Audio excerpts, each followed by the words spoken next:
In the fantastical world of Norath, what race and deity you choose can impact your gameplay almost as much as your choice in class.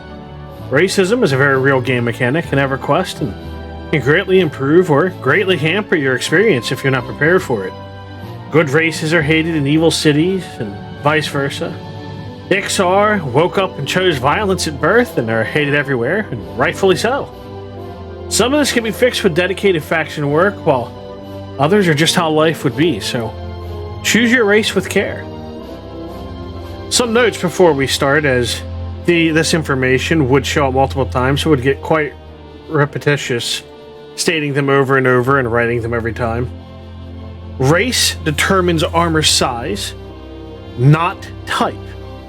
If a race shows up multiple categories, all will apply, such as large armor is worn by barbarians, ogres, and trolls.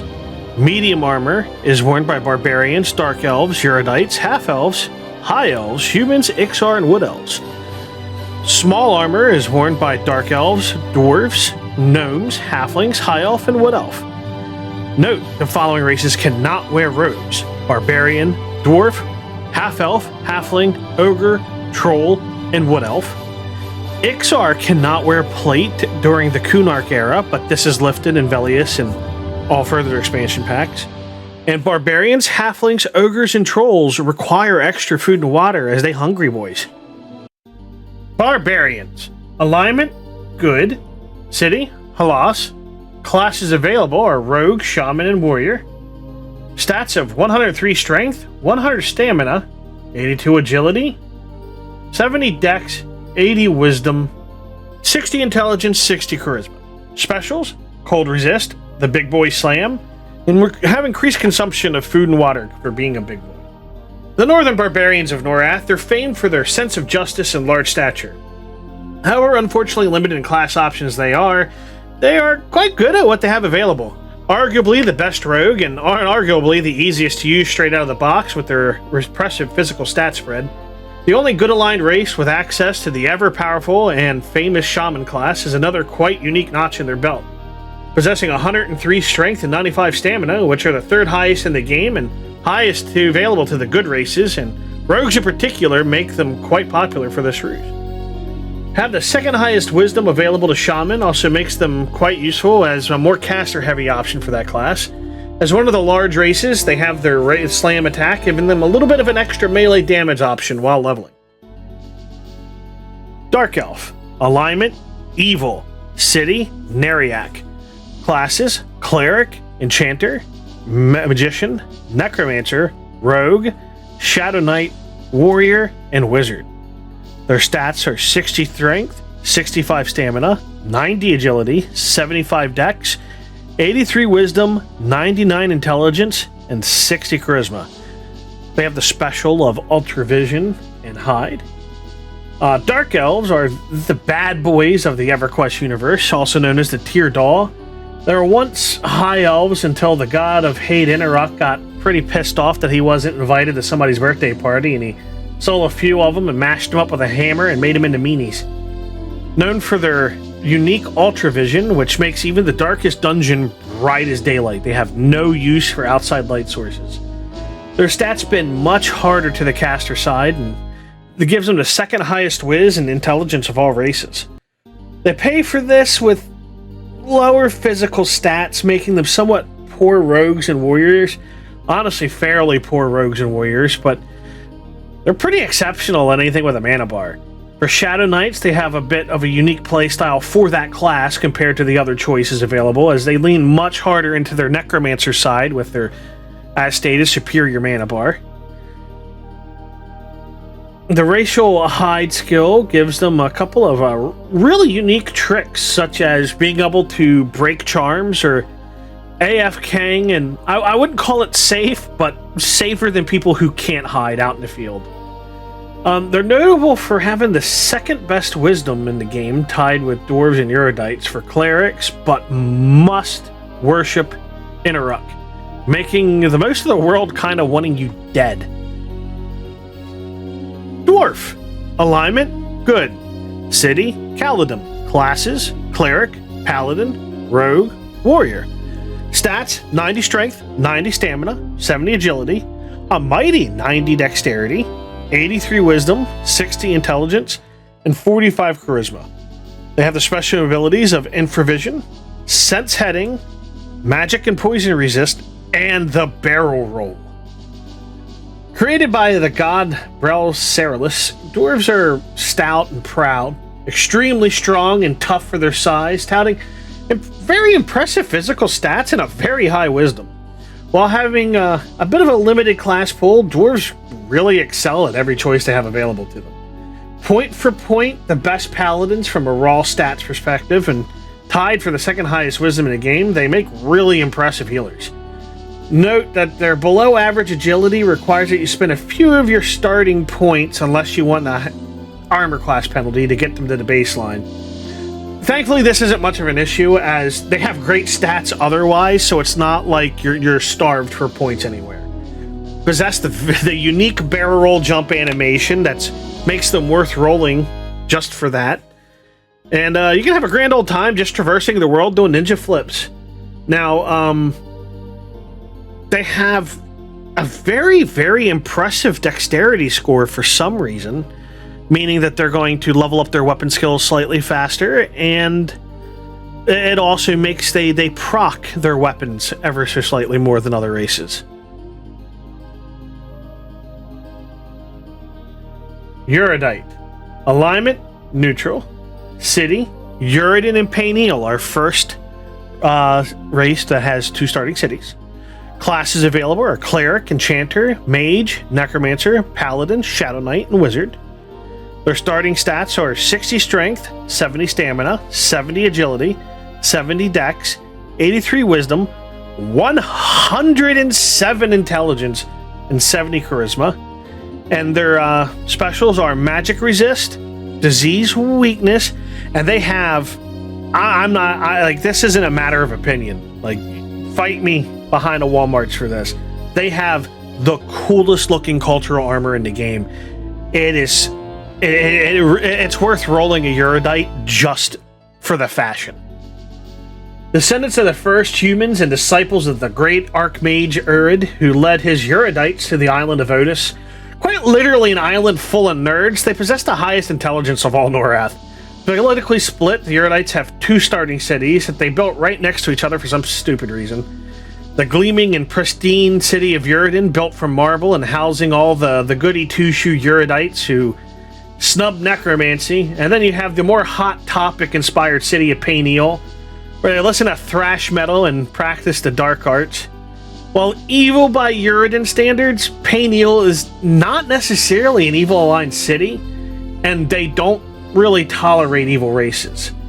Tied with dwarves and dark elves for second highest wisdom and having by far the highest intelligence of all Norath, they have enormous blue bars while leveling, their mana bars. As dwarves require a few points in agility, not to eat that baseline penalty to avoidance, the Erudites unfortunately suffer from that penalty too, but unlike dwarves, they kind of need stats in certain areas, so they feel that pinch just a little bit more, such as pumping their stamina. Gnomes. Alignment neutral. City Akanon. Classes: Cleric, Enchanter, Magician, Necromancer, Rogue, Warrior, and Wizard. Stats are 60 Strength, 70 Stamina, 85 Agility, 85 Dex, 67 Wisdom, a mighty 98 Intelligence, and 60 Charisma. The diminutive creations of Ralph Ceralis after he kind of got bored with the dwarves. Gnomes are known for their inquisitive nature and extremely high intelligence. The sole holders of the Tinker trade skill, which is very unique in this game, which allows them to create wacky gadgets to use themselves or sell to others, such as rebreathers, which lets you breathe underwater. They're loved by good races, and on kind of strangely decent terms with evil races, gnomes themselves can choose Bertoxilus, an evil god. Possessing a high agi and a very high dex and very high int, they're excellent use of any casting class, and with the closest thing to a truly neutral society in EverQuest, they're pretty unique in that aspect. Their small size is a boon, as it turns out they can fit easily into places other races have to crouch or have to have shrinking spells cast on them, and there's a couple of shortcuts they can take, one being in the Gina, where they can just walk under a small gap in the wall and have a shorter walk. Unfortunately, have really low strength and stamina, making Rogue and Warrior, I want to say a bit punishing, but that's putting it lightly. Don't do it. Special note is the Gnome cultural armor is made with a mix of blacksmithing for the base piece, and then they use the tinkering skill to create their clockwork armor. It's pretty cool. Half-Elf. Alignment, neutral. Cities, Freeport, Kelethin, Surefall Glade, and Kinos. Classes available are Bard, Druid, Paladin, Ranger, Rogue, and Warrior. Stats are 70 Strength, 70 Stamina, 90 Agility, 85 Dex, 60 Wisdom, 75 Intelligence, and 75 Charisma, with the special ability of Infravision. The age-old mix of stinky, smelly elf and humans from popular fantasy, stronger and tougher than elves, but lighter than humans. They're a true blending of the two species.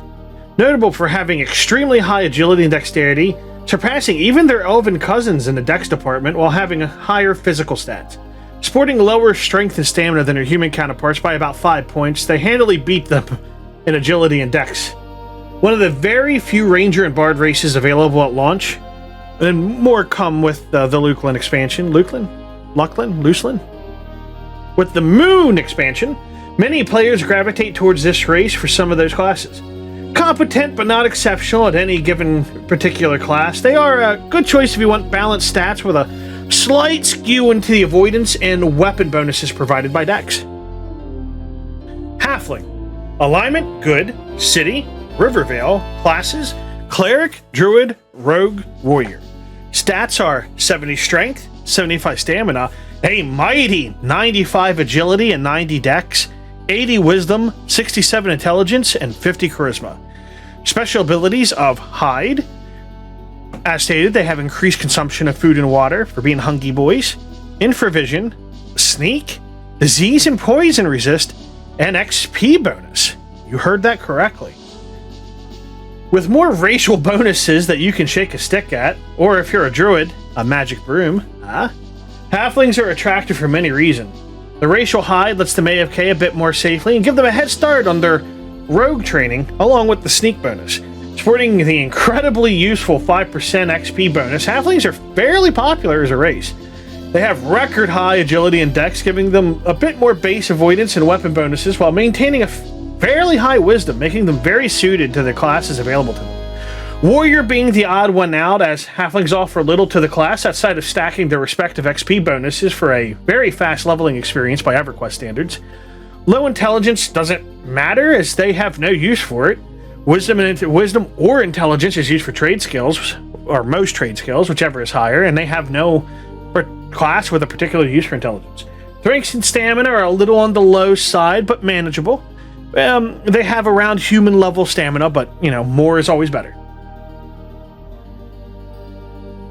High Elf. Alignment, good. City, Felwith. Classes, Cleric, Enchanter, Magician, Paladin, Wizard. Stats are 55 Strength, 65 Stamina, 85 Agility, 70 Dex, 95 Wisdom, 92 Intelligence, and 80 Charisma. Specials, Infravision. Tall, pale, beautiful, physically frail, High Elves specialize in the goodly aligned casters with an interesting lack of warrior in lieu of the paladin. This makes them one of only two classes, the other being Erudite, who cannot produce warriors, but this is probably for the best, as they're extremely ill-suited for all kinds of physical combat. Sporting an impressive lead in both wisdom and charisma over other races, while maintaining a very high int, High Elves make interesting clerics and paladins, while very, very, very weak on the physical side. They sport extremely impressive mana bars for any of the classes they can represent. The wisdom int coverage is a bit of a waste, because you only really draw from one for any reason, for mana bars or trade skills. And as much as it pains me to admit it, because I'm not an elf guy, they look really cool in full plate. Humans. Alignment, neutral. Cities are Freeport, Kinos, or Surefall Glade. Classes, all except Shaman. with 75 in every stat. Strength, stamina, agility, dex, wisdom, intelligence, charisma, 75. Special, nothing. Except that they kind of reek of pure vanilla. The human experience. No outstanding strengths or weaknesses are this race's strengths and weakness. If they were a spice, they would be flour. Their greatest claim to fame is there are one of 3 races that can be a ranger or bard at launch, supporting the most balanced stats across the board for these 2 classes, and your only option if you don't want to be a smelly elf. Notable for being the only race that can be monk at launch, with Iksar following in Kunark, and sporting 2 very good monk-only quests that span several levels, giving them special gear. A very safe pick if you're not sure what stats you need, but by the end of this video, you're going to be an expert, right? But that's why you're watching. Because I'm an expert. Iksar. Alignment, Omega, Hyper, Big Bad Evil. City, Kabbalist, Classes, Monk, Necromancer, Shadow Knight, Shaman, and Warrior. 70 Strength, 70 Stamina, 90 Agility, 85 Dex, 80 Wisdom, 75 Intelligence, and 55 Charisma. Alright, deep breath for this one. Specials.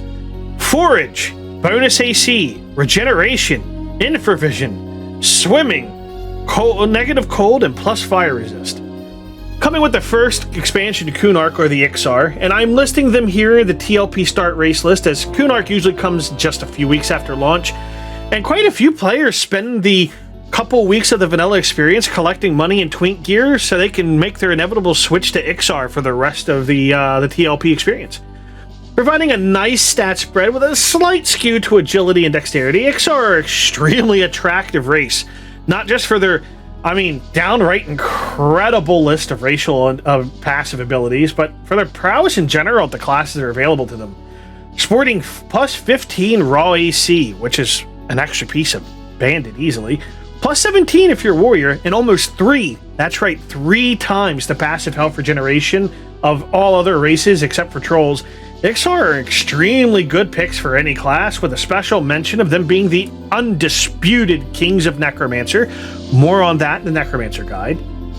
TM. One must, however, and I can't stress enough, be very careful. This race is so evil, even the other evil races think these guys need to chill the hell out. Iksar are beyond hated everywhere but their homeland and require a metric ton of faction work to even get NPCs to stop killing them on sight in other continents, let alone sell or bank to them. Ogre. Alignment, evil, but faction work can definitely help this race. City, Agok. Classes, Shadow Knight, Shaman, Warrior. Stats, 130 Strength, 127 Stamina, 70 Agi, 70 Dexterity, 67 Wisdom, 60 Intelligence, 37 Charisma. Specials have increased food and water consumption, infravision, frontal stun immunity, cannot stress that enough, frontal stun immunity, and slam. Ogres know what they're good at, and they don't bother with anything else. Having record low charisma, poor mental stats, and unimpressive agility and dex, remembered to fix the agility to at least 75, Ogres dumped all of their stats into physical prowess. No, those are not typos. Ogres really have 130 strength and 127 stamina. Think about what we've seen so far from the other species, making them incredible at melee, with physical stats that other races can't even hope to achieve until much, much later in their leveling and gearing experience. Sporting an additional damaging attack in their racial slam, the real standout is the frontal stun immunity, which cannot be replicated by any piece of gear in the game. Frontal stun immunity is Ogre only, no matter how much you play the game. There's no small print, there's no conditions, they cannot be stunned if the target is in front of them. Now lets them attempt fights solo that are suicide for other race class combinations. A fan favorite for all 3 of their available classes, they are the undisputed rulers of the warrior class until Iksar show up, and even then, that's a hotly debated topic on how much that actually shakes the meta. They pay for this with really pathetic mana bars until they start acquiring gear. Easily a very safe pick for all three of the classes. Troll. Alignment, Evil, City, Grob, classes, Shadow Knight, Shaman, Warrior. That sounds familiar. Strength, 108. Stamina, 114. Agility, 83. That's high agility for a big boy. 75 Dex, 60 Wiz, 52 Intelligence, and 40 Charisma. Specials, increased food and water consumption.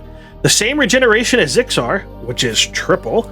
Infravision, Slam, and unlike other Grace's resistances, Trolls have a notable negative 20 to fire resist, where most other resistance are kind of nominal. Huge, ugly, smelly, and I'd bet my last platinum they don't wipe properly. Second only to ogres in physical stats, Trolls are easily the dumbest playable race when it comes to pure mental stats, possessing the smallest starting mana bars in the game. This has a side effect of also making them the poorest beginning crafters, as intelligence and wisdom are your primary crafting stats. Surprisingly agile with a very, very impressive 83 agility and a humongous regeneration bonus, same as the Iksar at almost triple. A troll smaller than ogre HP pool will usually outlast the ogre's larger one. They possess the same big boy slam attack as the other two large races. Trolls are a force to be reckoned with and a personal favorite of mine. Their regeneration is actually quite a big deal, as it is a warrior's only form of self-healing in combat. Lets a shaman cannibalize for mana without having to heal it back up, as the regeneration will take care of it, or just having an additional tank for an SK. I also want to draw attention to their armor models, because it kind of looks like they dug their armor out of a dumpster, and I actually really enjoy that aesthetic. Wood Elf. Alignment, good. City, Kelethan. Classes, Bard, Druid, Ranger, Rogue, Warrior. Strength, 65. Stamina, 65. Agility, a mighty 95. Dex, 80. Wisdom, 80. Intelligence, 75. Charisma, 75. With special bonuses to Forage, Hide, and the ever-prevalent Infravision. Wood Elves excel at two things. Agility and Wisdom. And the Dex helps too, I suppose. Tied with Halfling for their enormous base 95 agility and a respectable 80 Wiz. They're, however, very physically frail in both the strength and stamina department, which gives them lower HP. Strangely, have an average int score, which is only slightly relevant to the Bard. I'm not sure why they have so many points in intelligence. Forage lets them find food and water on Rogue and Warrior, or jump targets to kill ups on their other three classes. Hide, as stated before, is a nice AFK ability and lets them break charms at will with Bard, which gives them it also gives them a head start on those skill ups. Out of 4 or 5 classes they can choose. One of the 3 Bard Ranger races at launch, Wood Elves have a nice array of support classes to choose from, if you can handle being, a smelly elf. This one ended up being a lot more work than I had originally thought. You know the drill. Like, comment, subscribe. Please hit the bell icon. In-depth class guides are on the way whenever I recover from the trauma of trying to be a YouTuber.